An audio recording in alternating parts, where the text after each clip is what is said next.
Hello दोस्तों, मेरा नाम है नितिन और आप सुन रहे हैं दास्तान खौफ। तो चलिए शुरू करते हैं। मैं आसाम का रहने वाला हूँ। मेरा एक दोस्त शिलोंग में रहता है। एक दिन मैं उसके वहाँ पर गया था काम करने के लिए। हम जहाँ पर काम करते थे वहीं पर रहते थे। हम हजीरा का काम करते थे। मेरे दोस्त का भाई मिस्त्री का काम करता था। वह भी ठीक हमारे बगल में ही रहता था।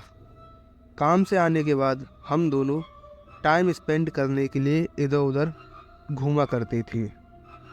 जब हमें सोना होता था तो हम दोनों एक साथ सोकर हॉरर मूवी देखते थे।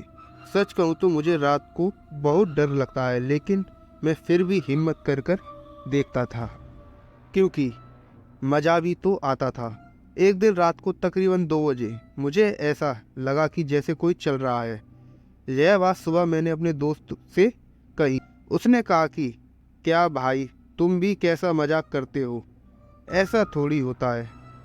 वो तो तुम हॉरर मूवी देखते हो इसलिए तुम्हें सब कुछ ऐसा ही दिखता है। मैंने कहा नहीं भाई, मैं एकदम सच कह रहा हूँ। लेकिन उसने मेरी बात पर विश्वास नहीं किया। इसके अगले दिन जब हम मूवी देख रहे थे, उस दिन मैं जल्दी सो गया क्योंकि उस दिन काम ज़्यादा था तो थकान बहुत ज़्यादा लग रही थी। इसीलिए मैंने कहा कि भाई तुम देखो, मैं सोता हूँ। एक बात और बता दूँ कि मेरे दोस्त का भाई शराब बहुत पीता है। उस दिन हुआ यूँ कि मैं सो गया था।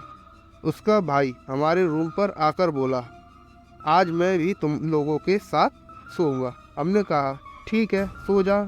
उस वक्त मेरा दोस्त मूवी देख रहा था और मैं ठीक सो गया था। हाँ, पर मैं पूरी तरह नहीं सोया था, मतलब नींद बस आने ही वाली थी।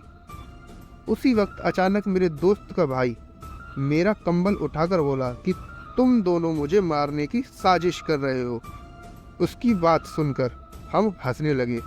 हमने सोचा कि रोज दारू पीता है, आज नहीं मिली तो उनका दिमाग खराब हो गया है। लेकिन दोस्तों, बात कुछ और थी। इसके थोड़ी ही देर बाद वह अकेले अकेले घर के कोने पर देखकर किसी से बातें कर रहा था। कभी वह हिंदी में बोलता तो कभी आसाम की भाषा, और कई बार तो कुछ अजीब ही बोलने लगता। सच कहूँ तो उसकी यह हरकत देखकर मुझे बहुत डर लग रहा था, लेकिन मेरे दोस्त का भाई बिल्कुल नहीं डरा। उसने अपने भाई को चिल्ला के बोला कि तू जा यहाँ से, अपनी जगह पर जाकर सो, हमें डिस्टर्ब मत कर। उसने कहा ठीक है, मैं सोता हूँ, कुछ नहीं करूँगा। सब कुछ एकदम शांत था, लेकिन थोड़ी ही देर बाद उसने दोबारा कुछ कहना शुरू किया। कहने लगा कि दीदी मुझे मत मार, मुझे मत मार, बार बार यही बोल रहा था। साथ ही अचानक रोने भी लगा। इसके बाद मेरे दोस्त ने बहुत गुस्से से बोला कि तू यहाँ से जाएगा कि नहीं, सोना है तो चुपचाप सो जा वरना निकल यहाँ से। दोस्तों, सच बताऊं तो मुझे तो बहुत ज़्यादा डर लग रहा था। इसके बाद वह एकदम चुपचाप हो गया। बहुत देर तक ऐसे ही चुपचाप रहा, कुछ भी नहीं बोला। यही कोई रात के 2 बजे होंगे। वो अचानक नींद से उठा और बोलने लगा कि भाई मुझे बचा ले, भाई मुझे बचा ले, ये मुझे खींच कर ले जा रही है। अचानक से वो रूम के बाहर भाग गया और पता नहीं 1 मिनट में ये छू मंतर हो गया। फिर हम दोनों मिलके उसे ढूंढने के लिए गए, लेकिन वो नहीं मिला। अगली सुबह देखा तो वो बिंदास आ रहा था, जैसे कि रात को कुछ हुआ ही नहीं। मैंने तो उसके साथ रहने से ही मना कर दिया। वैसे तो वो होश में एकदम ठीक था, मगर नहीं मालूम दोस्तों उसके साथ उस रात ऐसा कौन सा नशा किया था कि समझ में नहीं आया। खामखा उसने मुझे भी डरा दिया। उसके बाद मैंने वो जगह छोड़ दी।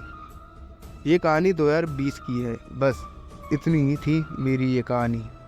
तो दोस्तों, कैसी लगी आपको इनकी ये कहानी, कमेंट सेक्शन में ज़रूर बताना। मिलते हैं एक और नई कहानी के साथ, तब तक अपना और अपनों का ध्यान रखें। धन्यवाद।